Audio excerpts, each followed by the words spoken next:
My name's Chase, and I'm 40. If you met me today, you'd see a calm, well-dressed guy who built a $1 million logistics startup, lives in a quiet waterfront condo, and doesn't say much about his past. But rewind just a year ago, and I was standing barefoot on a cracked driveway at 2 a.m., holding a torn duffel bag and a hoodie that barely kept the wind off me, after being thrown out of my own home like garbage. My wife, Kelly, screamed at me from the porch with venom in her voice I'd never heard before. "You disgust me. Don't ever come back." And the worst part? I didn't even fight it. I just walked. The truth didn't matter to her. What mattered was the lie my brother told her, and she believed him without hesitation. It still feels unreal when I replay that night in my head. Sometimes I wonder if it started way before then. The cracks, the shifting loyalties, the subtle digs from my brother that I ignored for too long. His name's Brian, by the way, 2 years younger than me. Always the louder one, the charming one, the one who could light up a room with a story and twist a knife behind your back without blinking. Growing up, he was the type to break a lamp and convince Mom that I did it. And when I got grounded, he'd sit outside my room eating snacks and humming just loud enough to be heard. Petty stuff, sure, but it set the tone. And somehow, no matter what he did, people gave him a pass. We weren't close as adults, but we played the part. Holidays, birthdays, occasional barbecues. Brian was always between jobs, but drove nicer cars than I did. He claimed to be consulting or doing freelance strategy, which basically meant talking fast to get people to loan him money. I was the stable one. I paid my taxes, stayed in one career for nearly 15 years, and kept my life as drama-free as I could. I married Kelly when I was 34, and for a while, we were happy. Or at least I thought we were. We had a modest house in the suburbs, no kids, and a comfortable rhythm to our days. I handled most of the bills. Kelly worked part-time at a floral shop she liked, and we took weekend trips whenever we could afford them. Nothing fancy, just a quiet, grown-up life. The trouble started when Brian came to stay with us for a week. His lease fell through, or so he said, and he needed a place to crash. Kelly wasn't thrilled, but she agreed.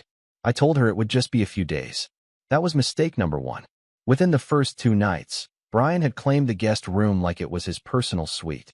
He played loud music in the shower, left dirty dishes in the sink, and started borrowing my cologne and clothes like it was completely normal. I brought it up once, jokingly, and he laughed. "Come on, man, we're family." He always said that. "We're family" was Brian's magic phrase, the one he used to duck responsibility and guilt-trip you in the same breath. At first, Kelly kept a distance. She was polite but cool with him. I noticed she started avoiding the kitchen when he was in it. Said he made her uncomfortable. I asked what that meant, and she just shrugged. "I don't know. He's too familiar." I told her I'd talk to him. I never did. Mistake number 2. Over the next few weeks, something shifted. Brian stopped being a guest and started acting like a resident. He ordered takeout using my card without asking. I'd wake up and find him using my laptop, scrolling through spreadsheets and email drafts like he had every right to be there. And worse, Kelly started withdrawing. I'd catch her in the living room, arms folded, barely responding when I asked how her day was. I figured it was stress. We were both working long hours, and having Brian around disrupted everything. But I kept pushing it down. I didn't want to start a war with my brother, especially not in my own house. One evening, I came home to find Brian and Kelly sitting on the couch, laughing. That alone wasn't the problem. It was the way she was laughing. A sharp, almost performative laugh, like she was trying to prove a point. I stood there for a second, watching, then walked past them and went straight to the bedroom. That night, she barely touched me. No kiss, no goodnight, just silence and cold sheets. The next day, I found my toothbrush wet and placed on the opposite side of the counter from where I'd left it. A weird thing to notice, sure, but I knew how I left it. I always do. I asked Brian if he'd used it, and he smirked. "Why would I use your toothbrush? That's gross." No apology. No explanation. Just that smug tone. I didn't press it. I should have. Mistake number 3. Then came the texts. I wasn't snooping. I swear I wasn't. But one afternoon, Kelly left her phone unlocked on the counter while she was upstairs, and a message popped up. From Brian. "He won't even notice, LOL." That was it. Just 6 words. I stared at it for a long minute. I didn't touch the phone. I didn't scroll. I didn't even know what I was looking for. My stomach just sank. When she came downstairs, I asked, carefully what it meant. She looked at the screen, then back at me, and said, "It's about the takeout from last night." I told him not to order more, but he did. I said you wouldn't notice. That's all. She said it smoothly. No stumble, no hesitation. And I wanted to believe her. I did. Because what else could I do? Accuse her of something based on a 6-word message? But from that day forward, I watched them closer. The way Brian lingered when she was around. The way she started dressing up, even when she wasn't going out. The inside jokes they shared, the casual touches, a hand on the shoulder, a laugh too loud, a story only they seemed to get. I was losing them both. Slowly, quietly. And then came the final blow. It was a Thursday night in March. I had just finished a late Zoom meeting and was grabbing a sandwich in the kitchen when Kelly walked in with her arms crossed and a strange expression on her face. Disgust, maybe, or fear, or something worse. She didn't say anything right away, just stared at me like she didn't recognize me. Then she said, "Is it true?" I blinked. "Is what true?" She held up her phone. "That you've been cheating on me." I froze. My stomach dropped into my shoes. "What?" "Brian told me everything," she said, voice rising. "He saw the messages. The hotel receipts. Don't lie, Chase. He showed me everything." I was speechless. No such messages existed. No receipts. No affair. I hadn't so much as looked at another woman since we got married. I opened my mouth, but nothing came out. My mind was spinning. This had to be a mistake. A prank. Something. "I can't even look at you," she said. "I want you out. Now." I tried to speak, tried to tell her it wasn't true, that Brian was lying, but she didn't care. The trust was already broken, not by me, but by him. And just like that, with one false whisper from my brother, she chose him over me. I didn't pack properly. I didn't argue. I didn't yell. I just grabbed the bag she threw at me, walked out barefoot, and kept walking. 1 year later, everything has changed. But the moment she slammed the door shut behind me still echoes in my head. And what Brian didn't know was that night, I didn't just lose my wife. I lost every illusion I had about who I could trust. And that's when everything started to shift. I didn't have a plan that night. I walked until my feet went numb, and when the adrenaline finally wore off, I was sitting on a bench in front of a 24-hour gas station with a duffel bag that barely held a change of clothes, a dead phone, and a splitting headache that made my ears ring. It was early March, but it felt like winter never ended. The kind of cold that clings to your bones, especially when you've just been thrown out of your own house. No shoes, no coat, no warning. I stayed there until sunrise. My phone finally buzzed back to life after I charged it at a wall outlet near the coffee machines. No missed calls, no messages, just an ad from my bank reminding me I'd paid off the mortgage in full the month prior. I remember laughing when I saw that. Bitter, low, hollow laughter. The house she kicked me out of? My name was the only one on the deed. I bought it 2 years before we even got married. But none of that mattered now. I spent that first night in a dingy motel near the edge of town, the kind of place where the vending machines don't work and the towels feel like sandpaper. I paid cash and stared at the ceiling all night, my brain cycling through a carousel of questions. Why didn't I fight back? Why did I let Brian stay? How long had he been plotting this? And why the hell did Kelly believe him so easily? The next morning, I called my friend Marcus. We'd been buddies since high school. He ran a small tech support business out of a co-working space and had always offered me a desk if I ever wanted to freelance. I told him I needed somewhere to land, and without asking a single question, he said, "Come by. I'll make some room." That tiny act of kindness, that sliver of humanity, cracked something in me. For the first time since that night, I felt like maybe I wasn't completely alone. For the next week, I crashed on an old futon in the back of Marcus's office. I showered at a gym 2 blocks away and lived off cheap sandwiches and vending machine coffee. No one at the office asked questions. I think Marcus must have told them I was between things, which, in a way, was true. I was between the life I thought I had and whatever this was. Every time I closed my eyes, I saw her face. Not Kelly, Brian's. That smug, performative concern he always wore like a mask. "I'm just looking out for you," he used to say. "I'm just trying to help." And now he'd used that mask to bulldoze through my marriage and leave me on the curb. But that wasn't the worst part. A few days later, I got a text from an old college buddy, Daniel. He wasn't close to me or Kelly, just a guy from a few parties and group projects. His message said, "Hey man, sorry to hear about everything. Brian posted something on IG. I figured you should know. I didn't have Instagram. I hadn't used social media in years. But curiosity and dread pushed me to check. I borrowed Marcus's phone and opened the post. There it was. A photo of Brian standing in my kitchen, wearing my hoodie, holding a glass of wine like some champagne villain. The caption read, "Cleaning house, one liar at a time." Some snakes were wedding rings too. Hashtag family first, hashtag truth wins.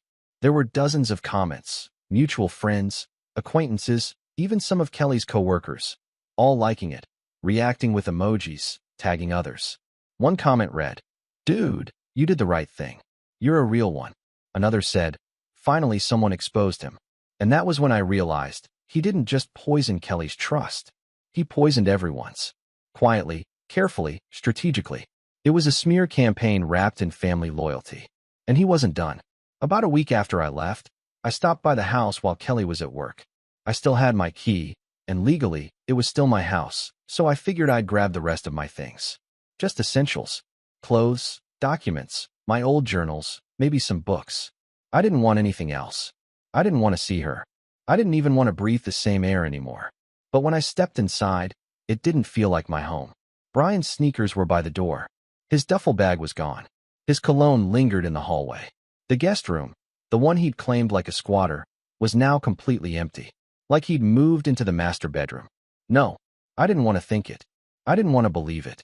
But then I walked into the master bedroom, and my closet had been rearranged. My things had been moved to the far left, crammed like an afterthought.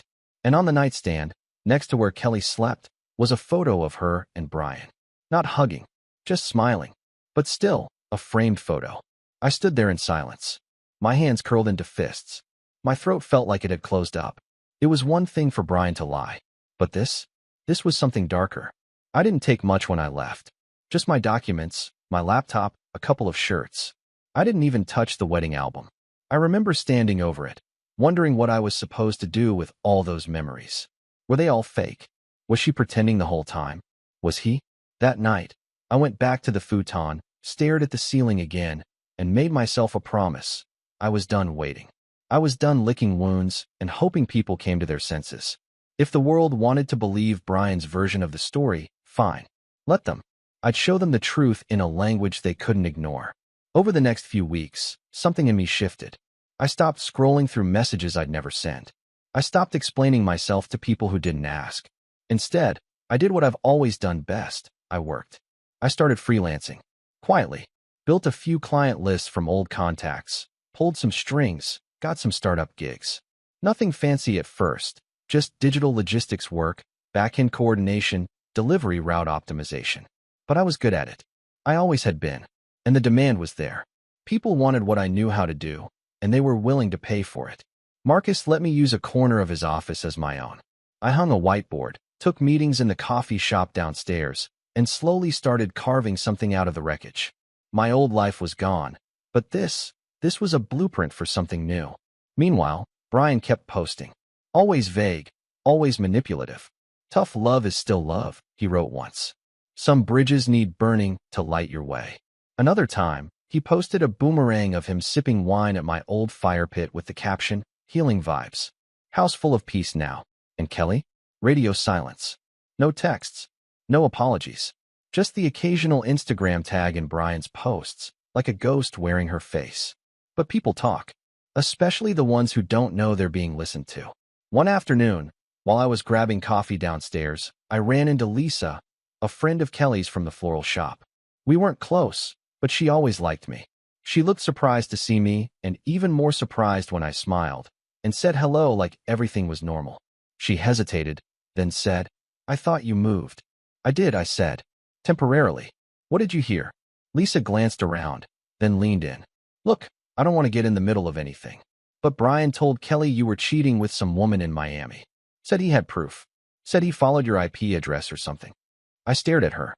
I haven't even been to Miami in 4 years. She winced. "Yeah, I figured. I never really bought it." But Kelly, she was devastated. Brian was with her a lot. Like a lot. She really leaned on him. I nodded slowly. "Thanks for telling me." That night, I sat in my shared co-working corner, staring at the wall, connecting the final dots. He didn't just lie to her. He engineered the whole thing, fabricated evidence, weaponized my tech habits, maybe even spoofed some logins. He knew just enough about my work to fake something that sounded believable, and she didn't question it. Not once. That was the moment I stopped blaming just him. The breaking point didn't come in the form of yelling or a public explosion. It came in quiet realizations, the ones that strip away your last illusions. The moment you realized that the people closest to you were only close because you were convenient, that your silence made their noise louder, that your love made it easier for them to twist the knife. I wasn't angry. Not anymore. I was focused, laser focused. They took everything from me, my name, my home, my reputation. But they left me with one thing, one powerful, dangerous thing, time. And I was about to use every second of it. The lowest point wasn't the night I got kicked out. It wasn't even finding my hoodie on Brian's smug shoulders or the framed photo of him and Kelly on my nightstand. The lowest point came quietly, about 3 weeks after everything fell apart, when I was sitting alone in the office on a Friday night, long after Marcus and his team had left. The fluorescent lights buzzed faintly overhead, and outside the windows, the city had gone still. That kind of stillness you only notice when you feel like the last person in the world who matters to no one. I had just finished a freelance logistics consultation that barely paid $500, and I got the email at midnight. The client had gone with a cheaper competitor for their full-time role. They thanked me for the value I brought and said they'd keep me in mind for future needs. Translation: you did good work, but we don't need you. I closed my laptop, sat back, and felt this overwhelming wave of emptiness. Not sadness, not even anger, just a dull ache where my future used to be. I thought of what I'd built over the years, the reliable career, the house, the marriage, the reputation, and realized all of it had slipped away in silence. No explosion, just erosion. For the first time in my life, I felt invisible. The next morning, I didn't get out of bed. Or the futon, I guess. Marcus didn't say anything. He just left a box of protein bars and a note that said, "You're still in the game. Don't forget that." He knew something was up. He just didn't pry. That's the kind of friend he was. But something about that note hit me harder than any accusation or insult had. Maybe because it reminded me that someone still believed in me, even when I didn't. And slowly, piece by piece, I started putting things back together. First, I made a new routine. Wake up, shower, walk, no matter what. Even if I had no meetings or money coming in, I'd get dressed, lace up my sneakers, and walk a few miles. Through the neighborhood, around the lake, through old business districts. It cleared my head, gave me structure, purpose. I stopped letting my thoughts spiral into what-ifs and whys. Instead, I made a new rule: no more thinking about Kelly or Brian during daylight. Second, I rebuilt my network. Not the fake social ones. Not the birthday texts or distant LinkedIn connections. I started with people I knew respected my work. Old clients, managers, vendors. I didn't beg for opportunities. I just checked in, offered help, shared what I was working on. And little by little, the doors cracked open. One of them, a client from 2 years back named Preeti, ran a small import-export firm that had gotten crushed by COVID supply chain issues. She was trying to digitize her entire backend and streamline distribution, but the people she'd hired were either too expensive or too flaky. I offered to help her design a scalable delivery framework for a flat project fee. No invoices, no scope creep, just clean, efficient results. She said yes. That one project turned into 3, and 3 turned into a referral. Within a month, I had 5 clients, all small businesses, all desperate for better logistics. And I had just enough savings left to form an LLC and open a business checking account. I called it ArtBridge Logistics. The name didn't mean much at first. I just liked the way it sounded, strong, dependable. But it stuck. I rented a small corner office in a building not far from Marcus's. Nothing fancy, just a space to work that wasn't a futon. I brought in a whiteboard, a second monitor, and a coffee maker I rescued from a pawn shop. And every morning, I'd walk in, brew a cup, write my daily goals on the board, and treat myself like I was already running a 7-figure company. No one was watching. No one needed to believe in me. I just did it anyway. Meanwhile, I stayed quiet on social media. No posts. No announcements. No retaliation. Let them think I was spiraling. Let Brian enjoy his moment. Because I was building something better than a comeback. I was building leverage. Still, it wasn't easy. Every step forward came with a weight I couldn't shake. Nights were the worst. That's when the memories crept in. Sunday morning pancakes with Kelly, late-night board game marathons. Even that time we'd gotten caught in the rain, and she made me promise we'd never take each other for granted. All of that felt like a movie I barely remembered starring someone else. And yet, I never called her. Not once. I came close. Once, when I saw a photo of her at a wedding with Brian. He had his hand around her waist, and her smile looked so forced. Not sad, not fake, just tired, like someone playing a part. I stared at that picture for 10 full minutes, then deleted it. Not out of bitterness, out of clarity. She made her choice, and I was finally starting to make mine. By month 4, Artbridge was doing more business than I could handle alone. I brought on a part-time assistant, Amanda, a former operations manager who'd been laid off from a larger firm. She worked from home and helped me juggle contracts, update CRM, and prep onboarding docs. Within 2 weeks, I doubled my output. Within 6, I hired a junior analyst. Then a second. The business was becoming real. More real than my old life ever was. The irony wasn't lost on me. Getting kicked out had freed me. The betrayal, the exile, it stripped away every distraction, every piece of dead weight I didn't know I was carrying. It hurt like hell, but it cleared the path. I started sleeping better, smiling more, eating real meals again. I bought a used but decent car, nothing flashy, just functional. And with the first real payment from a long-term logistics contract, I leased a 1-bedroom loft downtown. Exposed brick, wide windows, polished concrete floors. It wasn't home yet, but it was mine. And that's when something strange started happening. People began reaching out. Not many at first. Just a couple of mutuals from the old circle. Some were subtle. Hey, man, haven't seen you around. Hope you're well. Others were direct.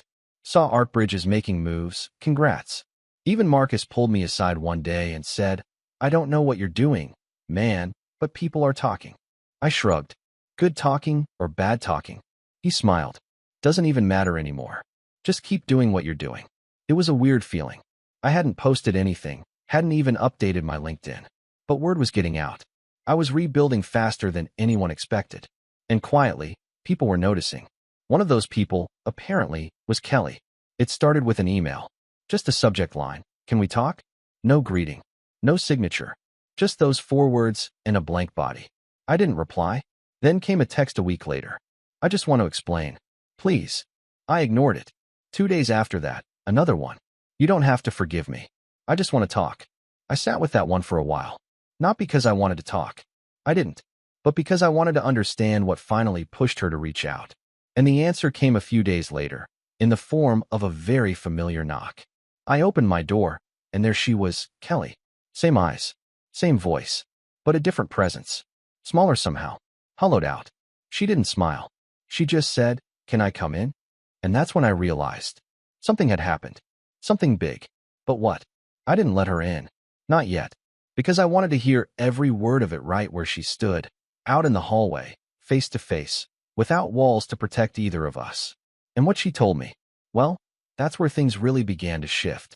She stood in the hallway like a stranger waiting for a bus, clutching her purse, not meeting my eyes, breathing too fast. I leaned against the doorframe, arms crossed, not saying a word. I didn't invite her in, didn't even ask why she was there. I just waited. She finally looked up and said, I know I don't deserve to be here. I didn't argue. I didn't believe it at first, she went on, voice shaking. I thought it was just business trouble, but then I saw the accounts. And the messages. And, she paused, visibly swallowing hard. And the girls. I stayed quiet. He told me you were cheating, she said. But he was the one. The whole time. I wanted to laugh. Not because it was funny, but because it was pathetic how predictable it all was. How thoroughly Brian had followed his own playbook. But I didn't laugh. I didn't even flinch. I thought he loved me, she whispered. Or at least that he cared. Still, I said nothing. She looked up again, and this time, she saw the truth in my face, that I wasn't angry anymore. I wasn't hurt. I wasn't bitter. I was done. Kelly took a breath like she was about to say something else, but I cut her off. Is he still in the house? Her expression answered that before she did. No. He left 3 weeks ago. I don't know where. He took the car. Emptied the joint account. She hesitated. I didn't even know it was joint. He must have. He must have forged something. Of course he did. Brian was always good at skipping steps. Forging documents, signing names, manipulating paperwork. The kind of guy who could convince a landlord to give him a key with a wink and a handshake. The type to open an account in someone else's name and leave them with the overdraft fees. It was never personal with him. It was just what he did. People were pawns, including her. She must have expected me to offer some comfort. Some form of "I told you so," wrapped in kindness. But I didn't. I wasn't here to console her. I wasn't her rebound therapist. I was the man she threw away like junk. You lied for him, I finally said. You didn't ask. You didn't check. You just decided I was guilty because he said so. I know, she said quickly, like she'd been rehearsing it. And I'll regret it forever. I was stupid. I was. You were comfortable. I cut in. You picked the story that made the least noise in your head. That's not love. That's convenience. She didn't argue. There was silence for a while. Then she nodded, as if accepting the verdict. I know I can't fix what I broke, she said. I just wanted you to know the truth. That he used me. That I see it now. That I see you now. And then she turned and left. No tears. No screaming. No begging. Just walked away, back down the hall, and into whatever version of loneliness she'd earned. I closed the door slowly. And that's when the real clarity hit me. Brian hadn't just destroyed a marriage. He had stolen my life. My name. My stability. He used me as a ladder, climbing one rung at a time, until he could leap off and leave me to rot in the mud. And now? Now he was gone. Vanished. Probably pulling the same con somewhere new. Or trying to. But this time, I wasn't going to let him disappear into the fog. I had money now. Power. Reach. And more importantly, I had nothing to lose. The setup began that same night. First I dug, not just into Brian's past, but into my own. Every email he'd ever forwarded, every document he'd touched, every text I still had backed up in the cloud. I started piecing together a digital timeline of his presence in my life over the last decade. And what I found was worse than I expected. He'd been borrowing money in my name since 2019. Small things at first. PayPal accounts linked to old shared devices, Venmo accounts using my profile picture, even a credit card pre-approval I'd once tossed in the trash that he apparently dug out and activated. For $100 here. $1,200 there. Never enough to trip the alarms. Just enough to skim off the top. I filed a Freedom of Information Act request with one of the banks and hired a forensic accountant to review my financials. That alone cost me $8,000. But it was worth every penny.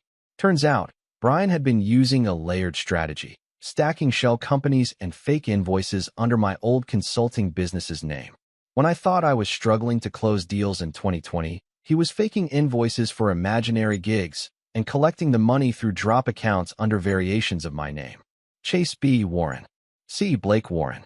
Warren C. Blake. The man had literally become me on paper. I spent 2 weeks gathering evidence. Hired a lawyer. Froze every account I suspected he had access to. Filed reports with the IRS, the banks, even old clients he'd impersonated me with. I played it by the book. But revenge, true revenge, isn't about justice. It's about control. So I started planning the second part. Brian had always wanted recognition. Fame, even. He didn't care about stability. He wanted to be seen as successful. To walk into a bar, name drop someone, and have everyone nod in admiration. His ego was his currency, which meant I didn't have to destroy his finances to ruin him. I just had to destroy his reputation. And I knew exactly where to start. Through one of my logistics clients, a guy named James who ran a warehouse operation in Florida, I tracked down a woman Brian had recently dated. Her name was Clara. She was bright, direct, and had apparently been burned pretty badly. He'd told her he was starting a tech-driven import company and needed her help writing up business proposals. Then he ghosted her after convincing her to send him $4,000 to secure a shipment of European prototypes. Sounded fake when I heard it. Still sounded fake when I read the emails. But Clara kept everything. Bank receipts, email chains, even voice messages where he promised her they'd move to Atlanta together once his funding came through. I offered to pay her back the $4,000, with interest, if she'd share everything with my legal team. She agreed. Happily. Next, I reached out to a recruiter friend I knew from years ago. Told him I was vetting a candidate for a new logistics startup and wanted to verify some resume claims. I fed him Brian's fake resume. He laughed. Man, Half these companies don't even exist anymore. Exactly, I said. Mind running it through your back-channel grapevine? Already did. Couple of red flags. I'll loop you in when I hear more. Within a week, I had 3 former contacts emailing me privately asking, "Is this guy legit?" Brian had apparently been trying to land a director-level role using my old portfolio, dressing it up like he'd built ArcBridge himself. The irony was so thick I could taste it. Now I had threads, real ones. I pulled more. Registered an LLC using his name. Reserved domains like brianwarrenlogistics.com and brian-warren-exposed.net. Created burner emails. I even bought ads on social media targeted at companies he'd previously worked with, using keywords like scam alert. Is your contractor really who he says he is? I never accused him directly. I didn't have to. Just cast a shadow big enough to block out his spotlight. Then came the final piece. Kelly. I didn't want her back. That ship had sunk, burned, and been buried. But she still had one thing I needed. Access. She had mail with his last known address. Knew old passwords. Knew where he kept backups. She even had a paper trail of purchases he'd made while staying in my house. I didn't have to beg. She offered it. Whether out of guilt or spite, I didn't ask. But when she handed over the folder, a real, physical folder with receipts and bank printouts and scribbled passwords, I knew I was holding the detonator. And when I flipped through the final few pages, I found something I never expected. A loan application, signed in my name, with her listed as a co-signer, dated before I was kicked out. That was the moment the last piece clicked into place. This wasn't just a betrayal. This was premeditated. He hadn't just lied to Kelly. He used her to build the lie, coerced her signature, blurred her lines, and then discarded her once he got what he wanted. Now I had motive, paperwork, witnesses, and most importantly, momentum. Brian had no idea any of this was happening. No clue I'd built a company, rebuilt my life, and was now circling his castle with fire. But he was about to find out. By the time everything was in place, it didn't even feel like revenge anymore. It felt like math. Clean, precise, unavoidable. Brian had always operated like he was in a movie, a fast-talking antihero who believed he could finesse his way out of anything. He saw people as props, situations as puzzles to manipulate. He never thought consequences applied to him, because for most of his life, they didn't. Everyone else cleaned up his messes. Until now. I waited another 6 weeks before I pulled the first lever. I wanted distance. Time for him to get comfortable, settle into his next con, feel like the storm had passed. It didn't take long to find him. A private investigator I hired tracked him to Austin, Texas. He was living in a rented condo under the name Brian Carrington, claiming to be a logistics consultant for a fictional shipping startup. He was driving a leased BMW, living on money skimmed from a fake invoice trail, and, true to form, dating 2 women, neither of whom knew about the other. Classic Brian. The first domino fell with a registered letter, sent to both the condo and the P.O. box he'd been using. It was a polite, professional cease and desist from ArcBridge Logistics, stating that he had been fraudulently misrepresenting himself as an executive of our company and that further use of our intellectual property would result in legal action. I knew he'd ignore it. That was the point. 4 days later, I launched a digital press release campaign. The article was titled, "When the Scam Wears a Familiar Face: How One Man Stole a Life and Faked a Career." I didn't name him directly, but I didn't need to. The breadcrumbs were all there. The fake companies, the forged invoices, the multiple aliases, the women he conned. And most importantly, the receipts. Redacted bank statements. Fake resumes. Voicemail transcriptions. Testimonies from Clara and 2 other women I tracked down. Enough documentation to send chills down the spine of any potential employer Googling his name. The article went viral within a niche crowd: recruiters, small business owners, startup founders. It got picked up by a business ethics blog and a YouTube commentator who specialized in corporate scams. Within 48 hours, Brian Carrington was getting calls from 3 different companies, none of them offering a job, all of them asking questions. But that was just the appetizer. Next, I filed a formal fraud complaint with the Texas Department of Banking, attaching everything my legal team had compiled, from forged loan documents to co-signed debt in my name. At the same time, I submitted identical documentation to the FTC, IRS, and several financial institutions he had interacted with under my identity. Identity theft. wire fraud, tax evasion, the works. And then I press send on the final stroke. An anonymous tip to his building's management, flagging that Brian Carrington was not only in violation of his lease agreement by using the condo as a place of business, but had submitted a fraudulent credit history application. I included PDFs for their review. Within 3 days, they gave him 30 days to vacate. By the end of that week, Brian tried calling me. Not texting, not emailing, calling. I let it ring out. He called again the next day. This time I answered. I wanted to hear it. Chase. His voice cracked a little. Look, man, I don't know what you're doing, but we need to talk. Why? I asked calmly.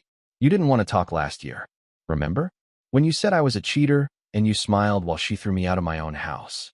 I didn't mean, he began, but I cut him off. You forged my name, Brian. You used my credit.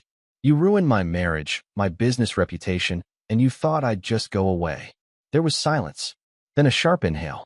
I didn't ruin it, he said quickly. You left. You could have fought for her. I stepped in when you gave up. You lied. I snapped. You made it all up. And then you used her. Used everyone. For what? A few grand? Some free rent. She knew what she was getting into. He muttered, like that made it better. No, she didn't, I said, voice dropping to a whisper. But she does now. Another pause. You sent that article out, didn't you? I didn't answer. You're trying to ruin me. No, I said. You did that yourself. I'm just putting a spotlight on it. That was the last time we spoke. By the end of the month, the fallout began. The condo dropped his lease. One of the women he'd been seeing filed a small claims lawsuit for the money she'd given him. The second woman, turns out she worked for a major online financial publication, wrote a blog post titled, I Dated a Professional Liar, that made its way to the front page of Medium. The recruiters blacklisted him.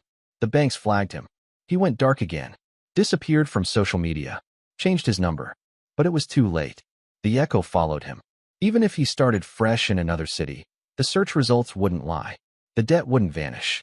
The investigation was active now, and financial crimes don't have a short memory. And as for Kelly, she sold the house 6 months after Brian left, paid off the remaining mortgage, and moved in with her sister. Last I heard, she was working 2 jobs and going to therapy. We never spoke again after that day in the hallway.